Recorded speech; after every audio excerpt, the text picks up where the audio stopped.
Hello, friends and family. Welcome to a special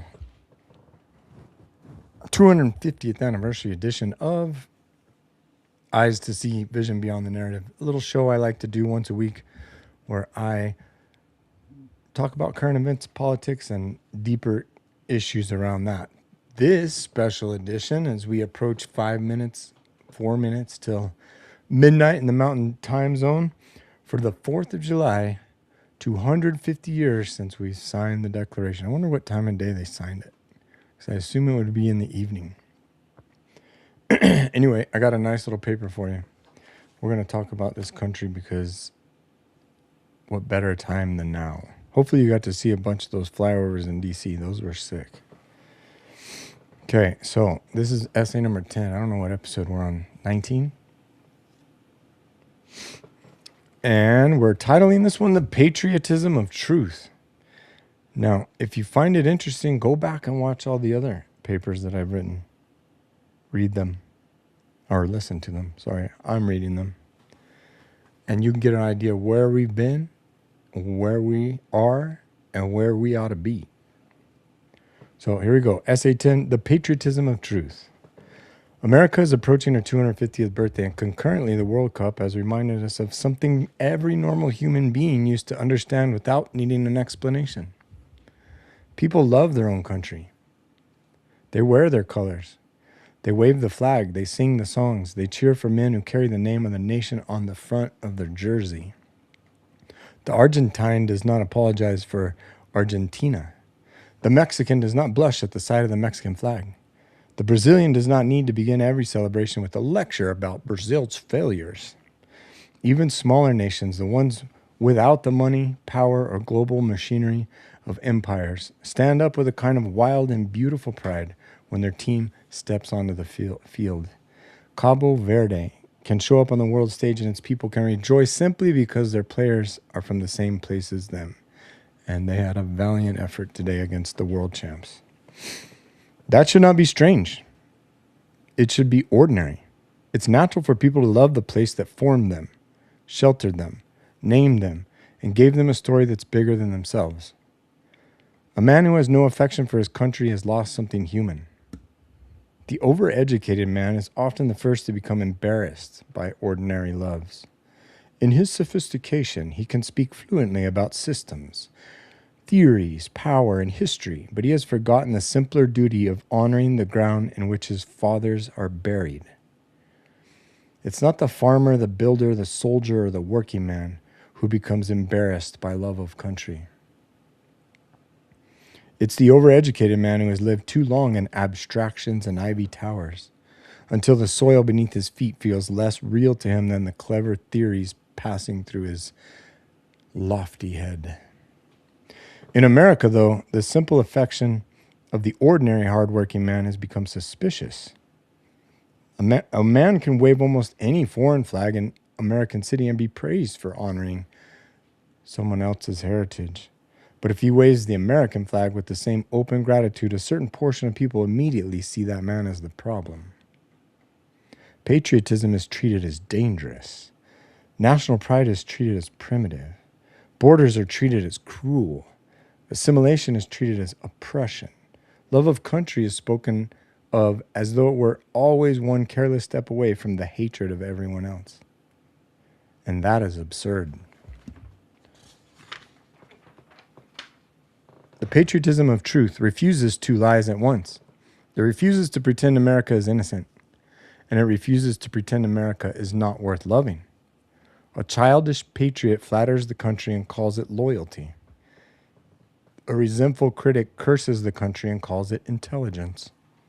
Neither one is serious. The first man will not tell the truth about America's sins, and the second man will not tell the truth about America's gifts. Both are dishonest in opposite directions. A mature patriot loves his country the way a grown man loves his family. He does not pretend there's never been failure, cruelty, stupidity, corruption, betrayal, or shame. Every family has graves, and every nation has blood in the soil. But he also does not stand on the porch of the house his fathers built, eating from the table they left him, protected by the roof they raised, and spend his whole life sneering at the men who made his shelter possible. That is not moral courage. That is parasitic contempt. I do not come to this question as a tourist. I'm the 15th generation born or buried on the soil of the United States of America. My fathers came from Ireland and Scotland in the 1700s early. On one side, they were farmers. On the other side, they were loggers and builders. They worked the ground, the trees, the weather, the tools, the animals, the seasons, and the brutal, ordinary facts of life. They did not inherit a finished country with climate control and paved roads and grocery stores glowing under fluorescent lights. They helped build the thing we now take for granted. They cleared, planted, cut, hauled, raised, repaired, buried, prayed, fought, married, multiplied, endured, and handed something forward. That does not make me better than another man. It does make me responsible. Inheritance is not a trophy to polish while doing nothing. Inheritance is a debt. A man who receives an inheritance without gratitude becomes spoiled. A man who receives it without duty becomes useless. A man who receives it without despising the people who left it to him becomes something worse than useless. He becomes an enemy of memory. America was built on certain moral assumptions that modern people now enjoy, while pretending they can be discarded. This country is not built merely on land, money, ambition, industry, or military force. Those things mattered, but they were not the foundation. The deeper foundation was a Christian moral imagination that understood man as fallen, freedom as precious, government as dangerous when unrestrained, and rights as something higher than permissions handed down by rulers. Our forefathers did not fight tyranny because they believed men were naturally wonderful. They fought tyranny because they knew men were not wonderful, especially when concentrated power allowed their worst appetites to wear legal as their clothing. That is why American freedom has never meant mere permission. It was not supposed to mean that every man does what is right in his own eyes, while demanding others pay for the consequences. Liberty without self-command becomes appetite without a flag. Rights without duties become claims made by children. Compassion without judgment becomes a machine for rewarding destructive behavior. A republic cannot survive on slogans about freedom when its people no longer have the discipline required to remain free. This is where patriotism becomes more than ceremony. It's easier to cheer during the national anthem. It's easy to enjoy the fireworks. It's easy to say America is the greatest country on earth while living like a consumer inside a civilization built by better men. Real patriotism asks more. It asks whether we are preserving the conditions that made this country worth celebrating. It asks whether we are raising children who understand freedom or merely children who demand options. It asks whether we are becoming citizens or only customers. It asks whether we still possess the courage to say what belongs here and what does not. That question cannot be avoided when we talk about immigration. America has always received people from other places. Many of them came with nothing but a hunger, courage, memory, and a willingness to work. They came legally. They learned the language. They respected the laws. They built businesses, raised families, joined churches, served in the military, paid taxes, coached teams, fixed roofs, opened restaurants, poured concrete, harvested food, drove trucks, and made this country what it is. They did not come to erase America. They came to be a part of it. That kind of immigrant is welcome. More than welcome. He is a part of the American story. One of my best friends is a first-generation American. His father came from Mexico. He loves his country the same basic instincts that I do. He understands what America offers because his family knows the difference between America and the place they came from.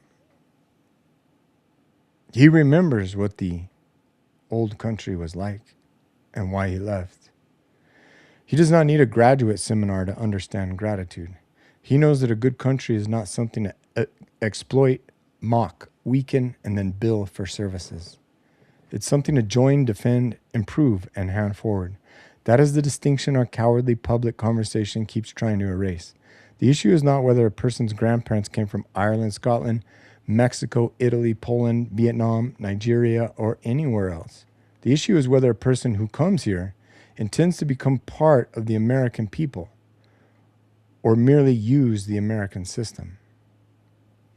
The issue is whether he brings gratitude or contempt, whether he brings work or entitlement, whether he honors law or studies loopholes, whether he wants to build or only take, whether he teaches his children to love the country that shelters them or to resent it while enjoying its protections. A foreigner who comes here lawfully, assimilates, contributes, and loves the country is not the problem. A foreigner who refuses assimilation, exploits compassion, abuses the law, drains public resources, imports old hatreds, mocks American identity, and demands that the country bend around its refusal to belong is absolutely a problem. Not because of his blood, not because of his accent, not because of his skin color, not because of his food, music, memories, or ancestry. He is a problem because he has entered into a house that he does not intend to honor. No serious country can survive that forever. The word assimilation has been treated as though it means erasing a person's heritage. That's a lie. Assimilation does not mean a Mexican family stops making Mexican food, burritos. It does not mean an Irish family stops remembering Ireland. It does not mean a Vietnamese family forgets its grandparents or a Nigerian family abandons its stories or a Polish family stops honoring the old country. Human beings carry memory with them. This is good. A country becomes richer when loyal people bring their gifts into a shared national life. But assimilation does mean something. It means you join the country you entered. You learn the language well enough to belong to your neighbors, to be a neighbor. You respect the laws. You adopt the basic civil loyalties of the place. You do not demand that the host nation apologize for expecting you to become part of it. You do not keep one foot in resentment and one hand in the benefits. You do not teach your children to despise the flag that protects them. You do not treat America as an ATM with a guilty conscience. A nation is not merely an economy. It's not a shopping mall with a military. It's not a benefits office with borders. A nation is a people with shared inheritance, common memory, a moral imagination, laws, customs, language, duties, sacrifices, and obligations that stretch backward to the dead and forward to the unborn. When a person enters that nation, he is not simply changing locations. He is entering a moral household. And if he hates the household, he should not move in. This should be obvious. If a man moves to Japan and hates Japan, normal people understand that something is wrong with him. And the Japanese will kick his ass out in 3 shakes of a lamb's tail. If a man moves to Mexico and despises Mexican identity, he is not brave. He is an arrogant guest and will also be appropriately treated. If a man moves to Argentina and sneers at the Argentine pride, he has misunderstood their hospitality. If a man moves to Cabo Verde and tells the people their national pride is backwards, they would be right to tell him to get that out. Why should America alone be expected to treat national self-respect as a sin? The answer is that America has been taught to confuse compassion with self-destruction. We have cultivated a toxic empathy that cannot distinguish between helping a person and surrendering a country. Compassion, when severed from judgment, becomes a weapon against the people who practice it.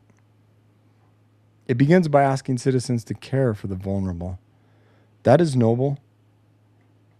Then it demands that citizens ignore fraud, disorder, lawlessness, dependency, non-assimilation, and contempt, because noticing those things might sound unkind. At that point, compassion has stopped being mercy. It's become emotional blackmail. A country that cannot enforce its borders is not compassionate. It is negligent. A country that cannot remove people who breaks its laws is not generous. It's unserious. A country that cannot require assimilation is not tolerant. It's dissolving. A country that asks its own citizens to remain silent while the terms of national life are rewritten around people who never consented to the inheritance, that's not virtuous. That's cowardice. This does not mean cruelty. It does not mean hatred. It does not mean treating foreigners as less than human. That is the cheap accusation thrown by people who do not want to make distinctions. Judgment is not hatred. Boundaries are not hatred. Law is not hatred. Deporting somebody who entered illegally or abused the hospitality of our country is not hatred. Refusing to let compassion become a suicide pact is not hatred. A man may have sympathy for another person's hardship while still saying, "You may not break into my house," and call my locked door immoral. The same principle applies to nations. There's a difference between hospitality and surrender. Hospitality welcomes a guest into an ordered home. Surrender lets the guests take over, rearrange the house, insult the family, empty the pantry, ignore the rules, and then accuse the owner of cruelty for objecting. America has been too willing to accept this moral inversion. Citizens are lectured for wanting borders. Taxpayers are shamed for noticing abuse and fraud. Parents are told to celebrate disorder as diversity. Communities are expected to absorb consequences they were never allowed to honestly debate. The people most insulated from the damage then congratulate themselves on their compassion. That is not virtue. That is luxury belief with a security detail. The patriotism of truth must be able to say all of this plainly. It must be able to say America is worth protecting. It must be able to say citizenship means something.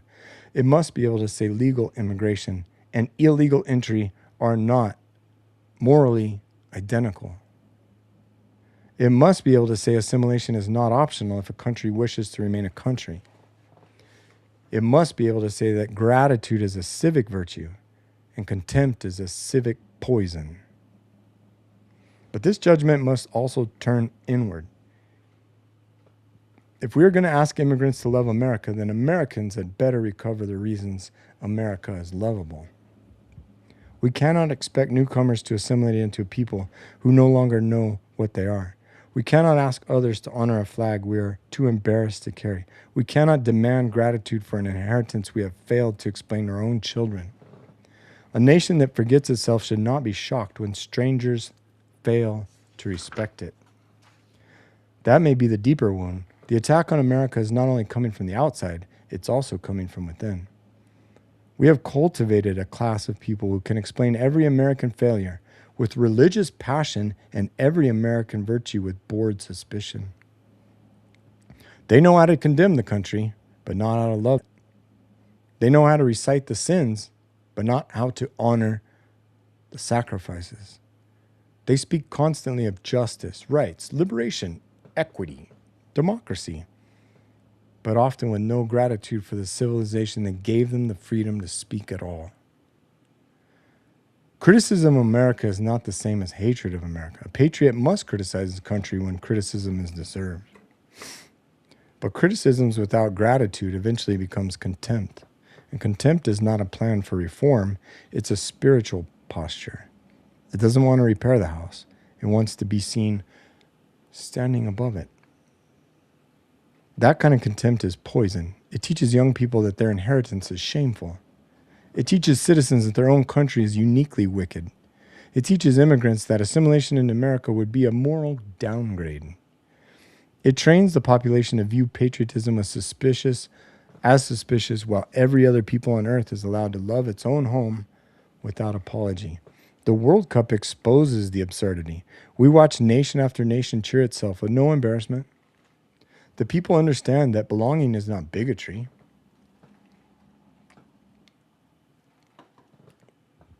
They understand that a flag is not merely fabric. It is memory. It is fathers and mothers. It is language and soil. It is victories and griefs. It is songs sung by people who are no longer alive and children who do not yet understand why the adults are crying. It's not perfect.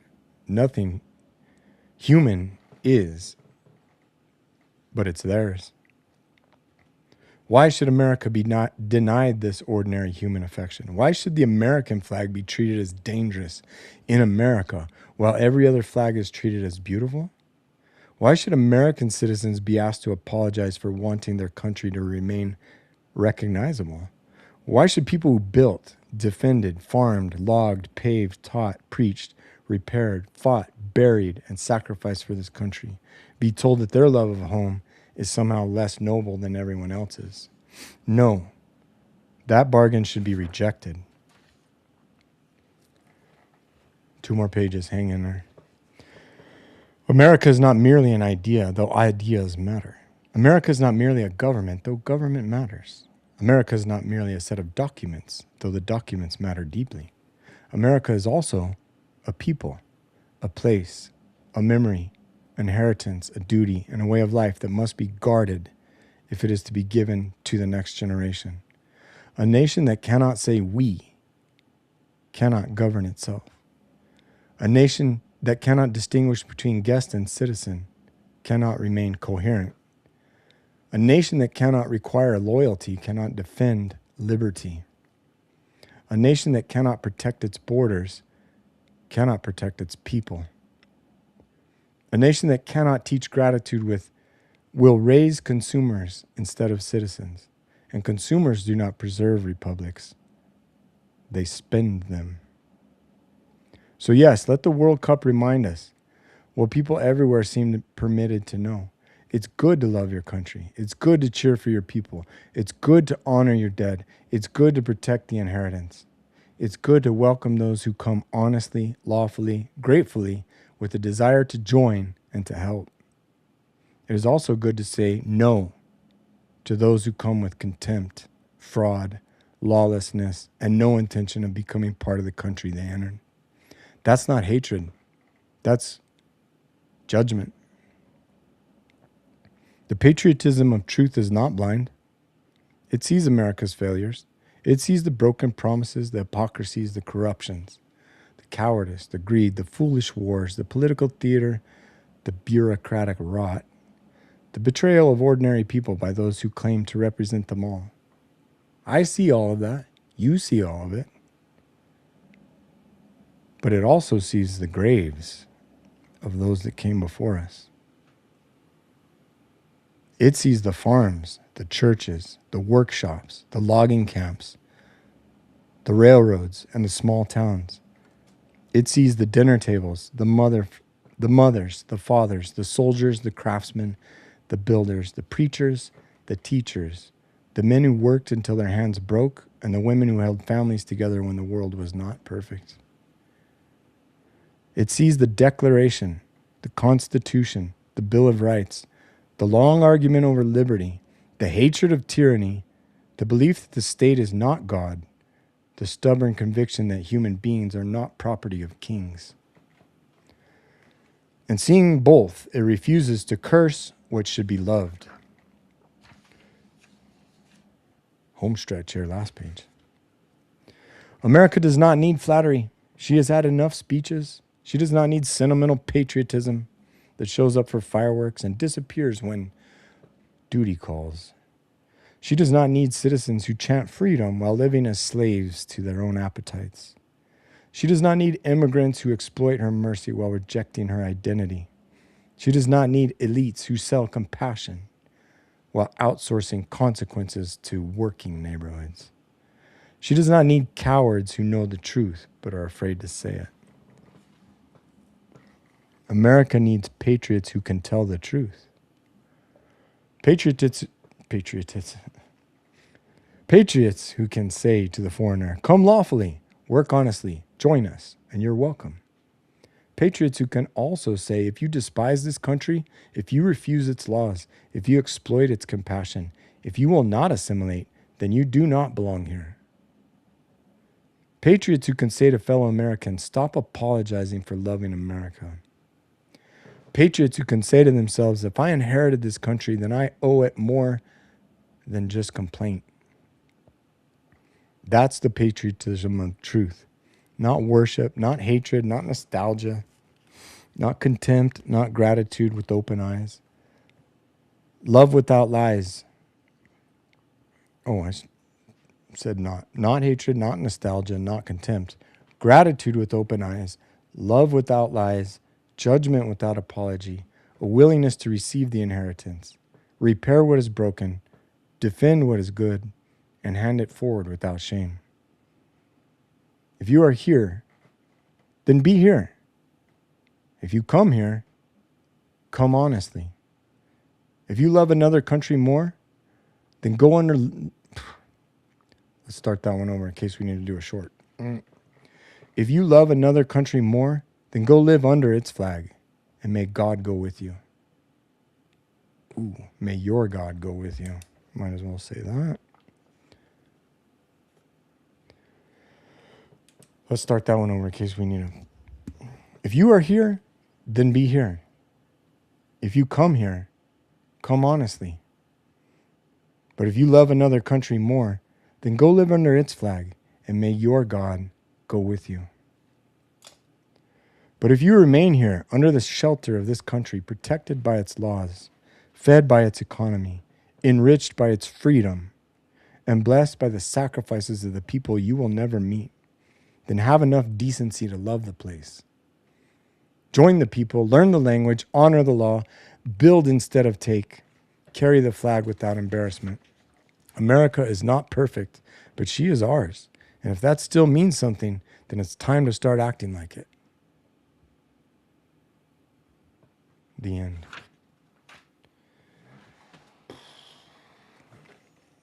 Cue the tape. America the Beautiful. On to war for spacious skies, for amber waves of grain. What'd you think? That one came together pretty good, I think. If you don't understand patriotism or the hatred of country at this point, after watching what we've dealt with in the political discourse of the past 10 years, I don't know, madness. That half of the country hates the country they're so desperate to destroy while living there. The other half of the country is remaining politely silent. And I don't think that's going to last forever. It's 250 years, people. I was born in 1976, 50 years ago. Like I said, 15 generations born or buried on this soil, the first of which came before it was a country. So if you want to tell me about your 1619 project and your freaking slaves and your freaking Indians, let me tell you a quick history lesson. Slaves came from Africa because African slave masters were selling them. Now, I'm not saying it's right for the white Europeans to buy them and use them, but if you don't know history, then you don't know slavery has built the world. That's how the entire economy was structured for thousands and thousands of years. Those that have much receive more. Those who have little receive nothing. And they are the slaves. And they're our masters. And that's how it was forever. But guess who changed that? America and Britain. William Wilberforce. Sorry. It was the white Christian men that you so despise that fought against slavery, that fought to end slavery, that fought to abolish slavery. Don't let their work go in vain because now there's more slavery. People just aren't aware of it. It's different. The chains are different. You're a slave to your appetite. You're a slave to your disease. You're a slave to your mindset. You're a slave to your political party. You're a slave to the propaganda. Stop being a slave. Leave the plantation. Join us in America. Build something. If you think you were tyrannized when you were a slave, or like the Indians, hey, the Indians just lived here in kumbaya peacefulness, didn't they? They just loved everybody. They had little summer festivals with each other. No. No. They slaughtered each other left and right. The strongest survived. And that was the brutality of North America. The white Europeans didn't bring the brutality. It was here. Maybe they did bring some brutality. And for that, they should be condemned. The Spaniards came wanting to build churches, but also cut off the heads of people who didn't believe. But it doesn't make them all wrong. It doesn't make them all right.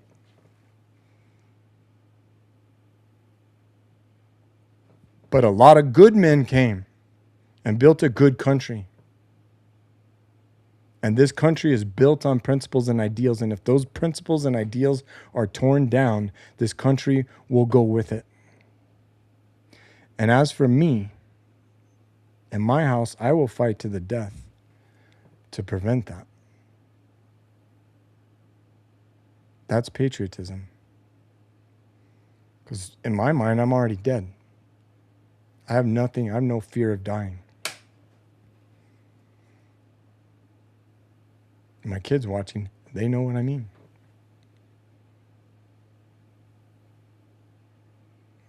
And what we've built and what we're handing down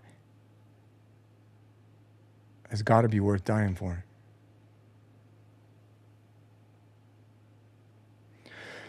So here's to America, ladies and gentlemen. That's the state I was born in right there. Not because I'm from Washington, but because I was born on a Navy base. I am from the desert Southwest, the land of enchantment, Nuevo Mexico, con muchos gringos.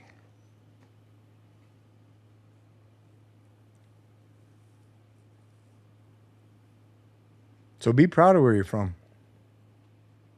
and work to make it better. If you're bitching and complaining, go somewhere else.